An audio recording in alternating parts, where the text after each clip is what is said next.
In any competitive environment, players naturally internalize the unique identity that they assume within their game. Whether it be a faction, playstyle, or character, people become emotionally attached to these entities and reputations. Flesh and Blood, being a hero-centric card game, exhibits this phenomenon more than most tabletop games. We all have a favorite hero that we want to see succeed, and we also grow to resent their most formidable opposition. This has led to some very contrasting opinions regarding certain heroes. One hero in particular is notorious for having the most severe rift between those who piloted her to victory and the unfortunate souls that had to face off against her. She is Flesh and Blood's most divisive hero. She is Prism, Sculptor of Arclight, and this is her journey to living legend.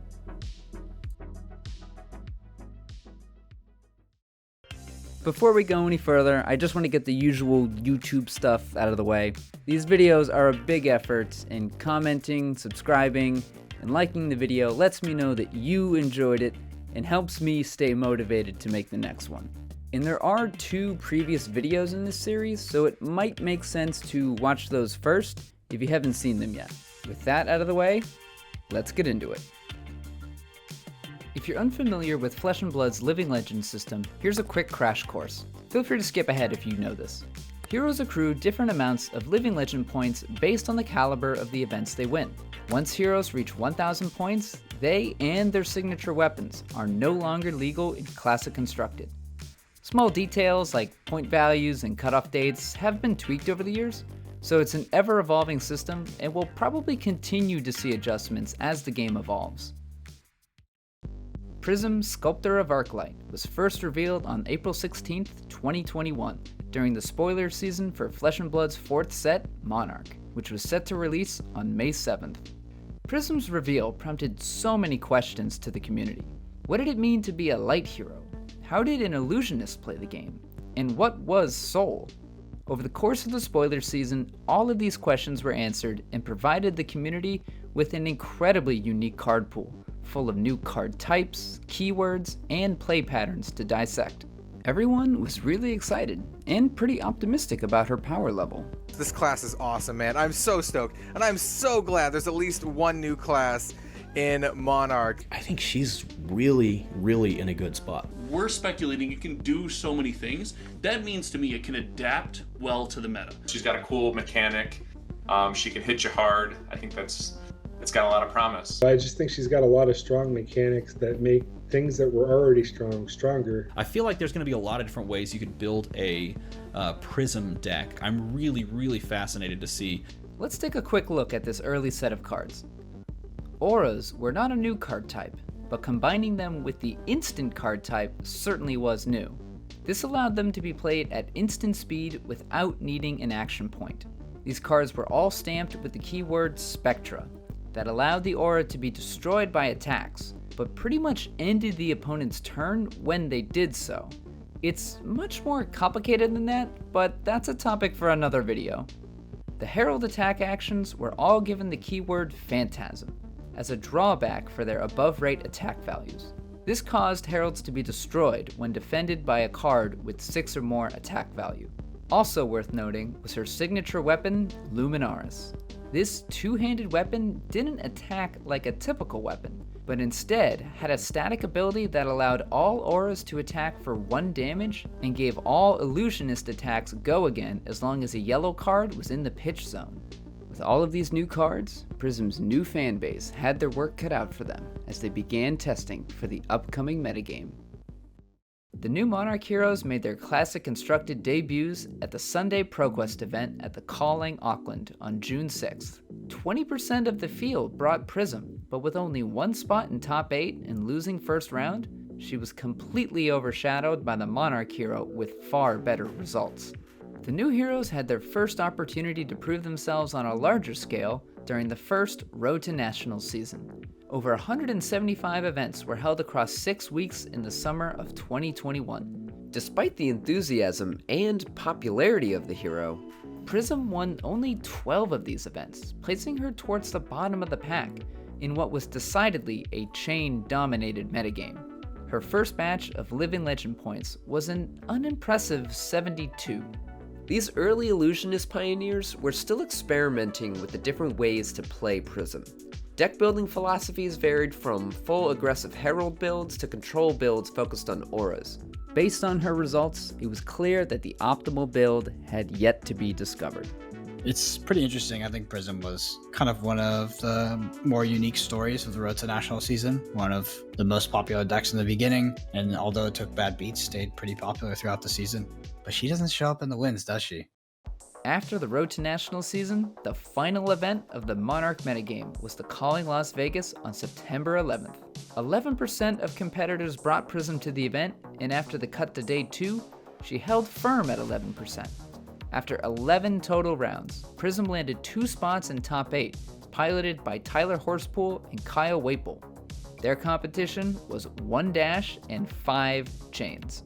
Tyler had been introduced to Flesh and Blood just 2 months prior to the Calling Las Vegas. He immediately fell in love with the game and grinded as much as he could within the Southern California scene to catch up to the rest of the competition.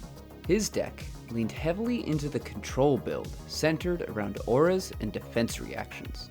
Over his 11 rounds of Swiss across 2 days, 6 of his matches were against Chain, and he was able to win 5 of those.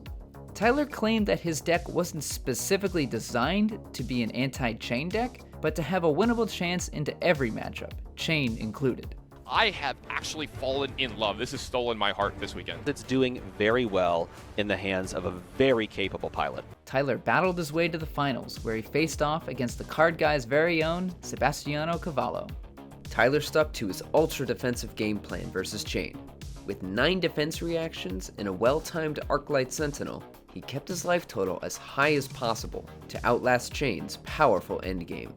After 15 Soul Shackles and 5 turns with Ursa out, Tyler had expertly survived the onslaught and won the Calling Las Vegas. Those 2 attacks, plus the blood debt damage, is going to end the game. It's over. Tyler picks up the win at the Calling Las Vegas. What a way to finish the biggest Flesh and Blood tournament ever than with a Prism win. No one expected this. Absolutely. No one called I this. definitely didn't. Against all odds, Tyler had bested a gauntlet of competitors with substantially more experience than him and successfully navigated a metagame with the most volatile boogeyman the game had ever seen. I was smashing most of my matchups except for Chain, and then with my sideboard I was able to fix the Chain matchup. I played 8 Chains this weekend, and I only lost to 1. He showed that Prism can always be the best hero when the deck is fine-tuned and piloted by a dedicated specialist.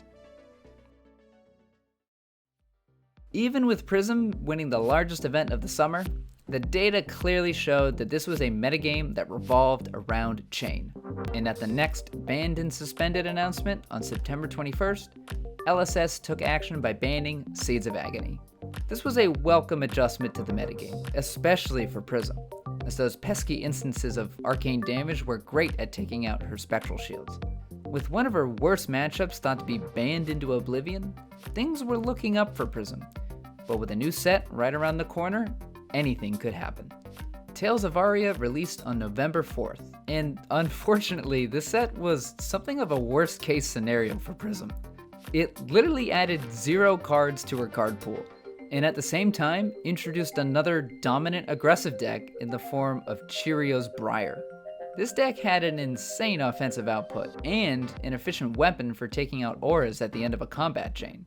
Briar would quickly rise to prominence during the follow-up to the Road to National season, the 2021 National Championships. With such a bad matchup warping the metagame, out of the 52 events, Prism only won the New Zealand National Championship in the hands of Nicholas Holding, earning her 40 Living Legend points. Nick was able to completely dodge Briar throughout the event and prey on the slower Guardian decks that emerged to counter Briar. Good. And then, wow, from the other room, what a game. Though overall, it seemed that the presence of an aggressive Rune Blade leading the metagame relegated the Illusionist to bottom tier status. Overall, Prism if we look at the results of both US Nationals and the Calling, Prism is the biggest loser of the weekend in terms of representation and in how it performed. I think you're gonna get bad rep for continuing to say that Prism. I mean, this people think that it's me, but I'm just the messenger, right? Thankfully, after the conclusion of the National Championship season, LSS addressed this hyper-aggressive metagame with a banned and restricted announcement that knocked Briar from her god tier status and slightly nerfed all aggressive decks. Things were looking better for Prism now, and she still had the next supplemental set, Everfest, to look forward to, which would provide her new cards this time. And oh boy, did Prism hit it big in Everfest, when it released on February 4th, 2022. The most notable additions to Prism's card pool were the 4 blue zero-cost auras with Spectra. Each of these auras had very powerful effects that could easily swing tempo into Prism's favor if left in play.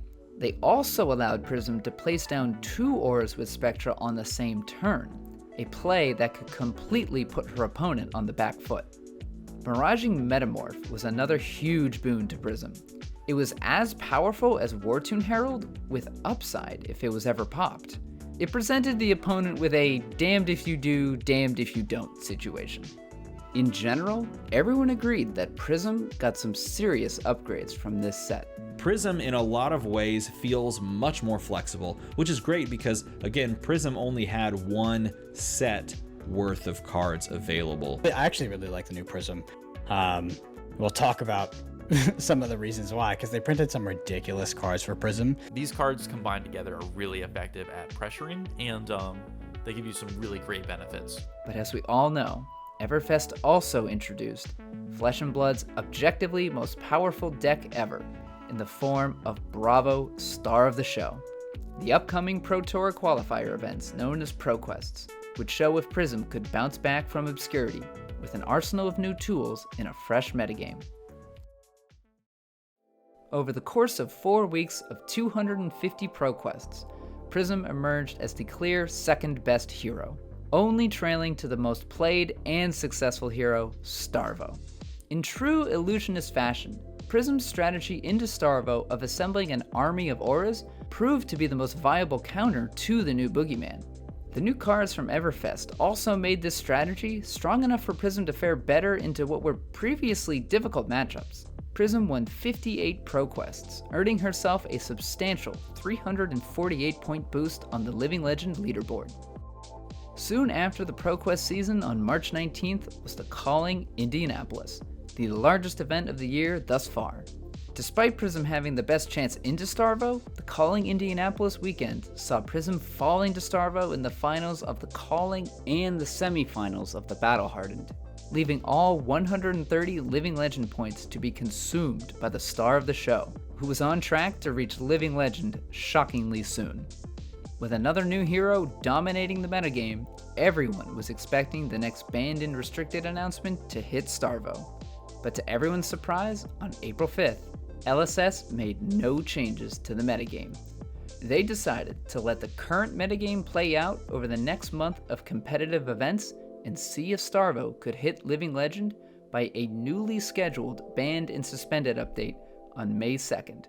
If not, changes would be made to the format shortly before the first Pro Tour on May 14th.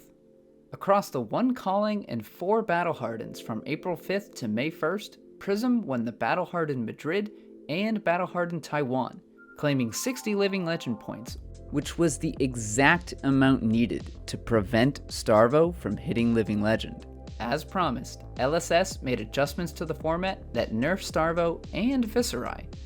With the Pro Tour metagame now set in stone, Prism had a great opportunity to secure a high-profile win. She was going in with 620 Living Legend points. 300 total points would be up for grabs over Pro Tour weekend. When the day of the first Pro Tour arrived, Prism unexpectedly had fallen to the 3rd most represented deck. With Bloodsheath Skeleta banned, Prism's old rival Chain emerged from the shadows to be a thorn in her side. Prism had a strong conversion rate into day 2, and William Kubik was able to make it into the top 8. Unfortunately for William, he was matched up against Pablo Pintor on Chain, who eliminated him from the bracket and then went on to win the Pro Tour. Over at the open entry calling event, Prism fared much better and secured a spot in the finals, but lost in nail-biting fashion to Starvo. Prism ended Pro Tour weekend with 0 additional Living Legend points, remaining at 620. Immediately following the Pro Tour, the second ProQuest season began, which rewarded the winner of each event with an invite to the second Pro Tour later that fall in Lille, France. Over the 4 weeks of events, Prism represented 14.7% of the metagame, again falling behind Starvo and Chain. Though she did have a slightly improved win rate at 17.8%, claiming victory at 56 ProQuests, which added 228 Living Legend points to her total. She closed out the Everfest Metagame with 848 points.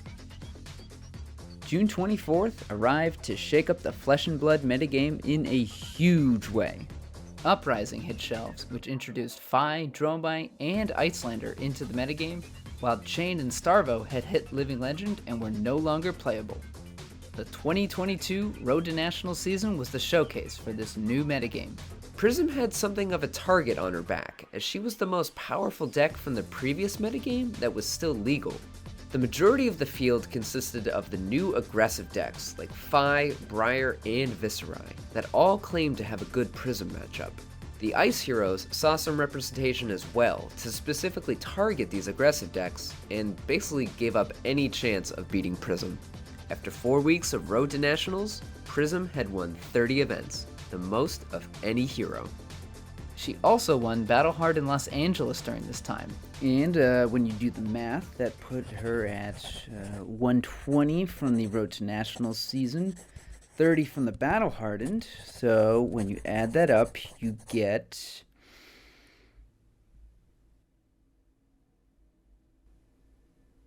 998 points as of the conclusion of the Road to Nationals season. She had lived. Response to this outcome was divisive. Some people were pissed. They had had enough of Prism's oppressive playstyle and were tired of dedicating a whole sideboard to her or just foregoing the matchup altogether. But Prism players were ecstatic as they were able to cherish just a little bit more time with their favorite hero. We can't let her go. We're holding on. 2 points. Keep it up. She would remain playable for the last events of the summer, which included ProTour Lille. All it would take was a win at any of these events, and she would be scheduled to leave the format on August 30th. However, she failed to secure even one spot in the top 8 at Battle Hardened Auckland, Battle Hardened Singapore, and the Calling Singapore. Her one decent showing was at Battle Hardened Portland, but she came up short in the finals.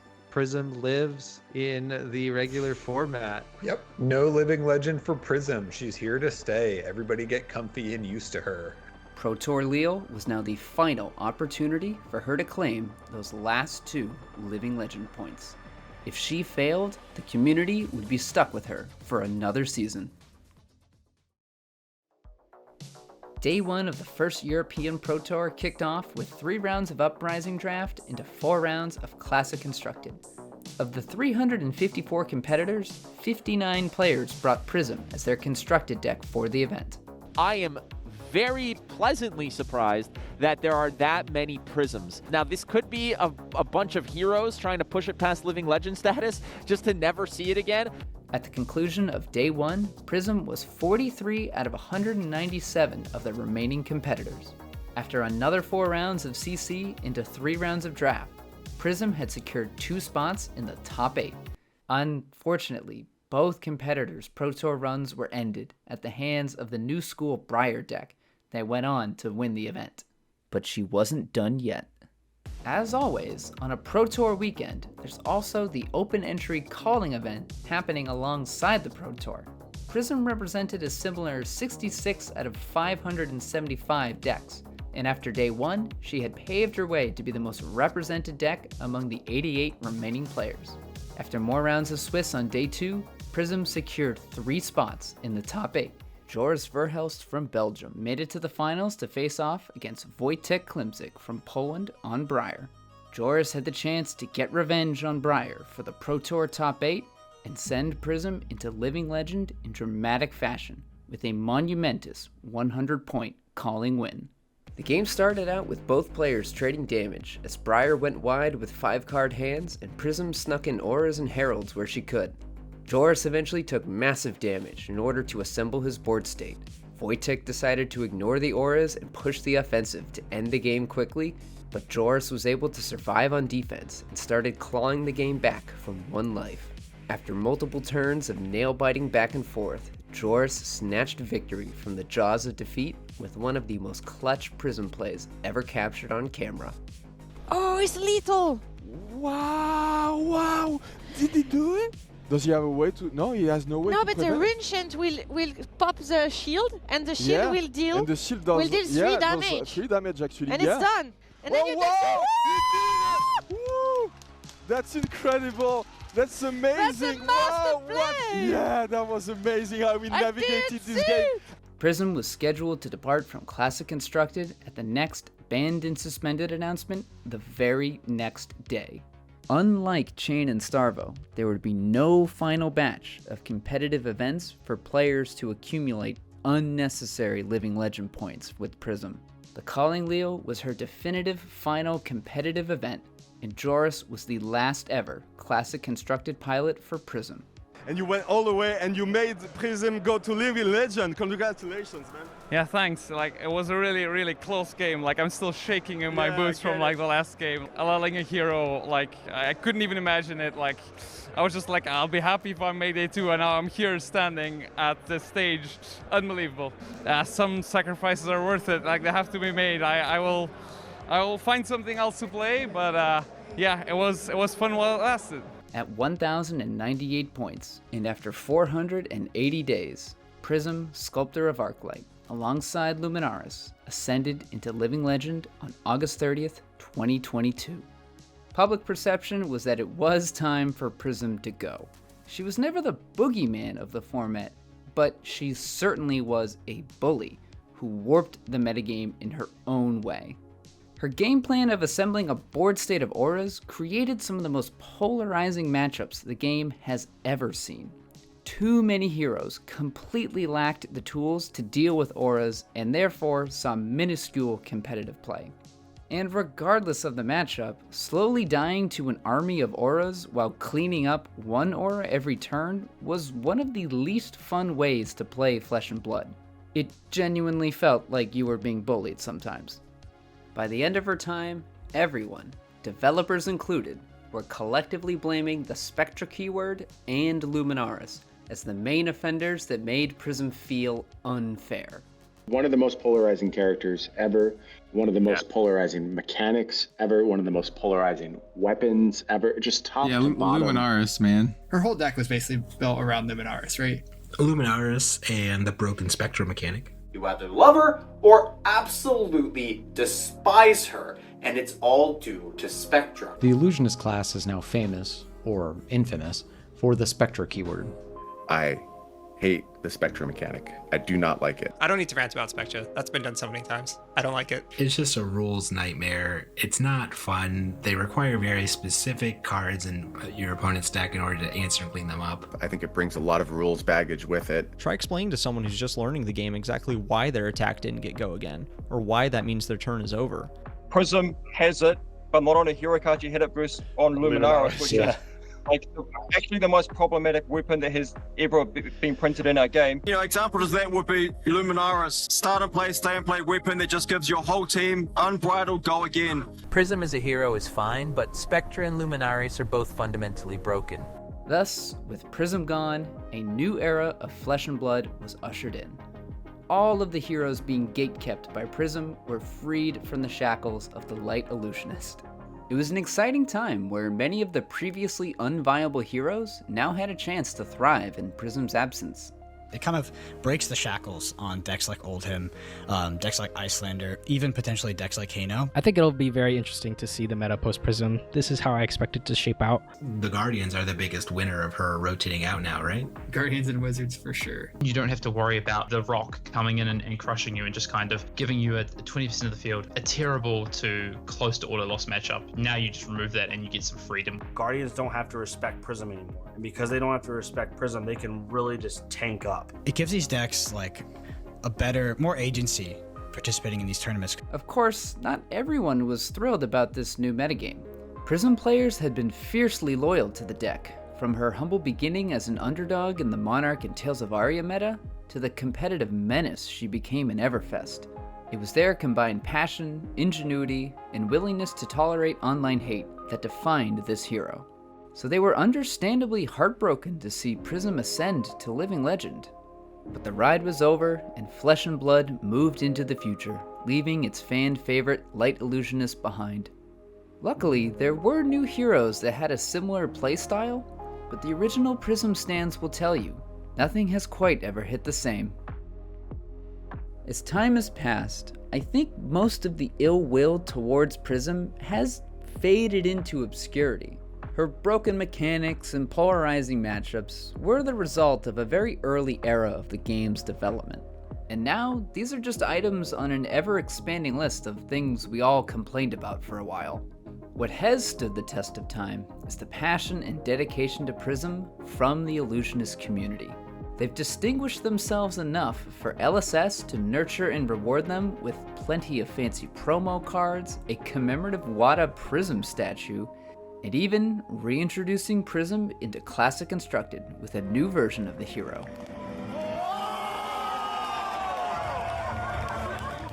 Call it favoritism if you want, but the undying love and loyalty for this hero just could not be ignored.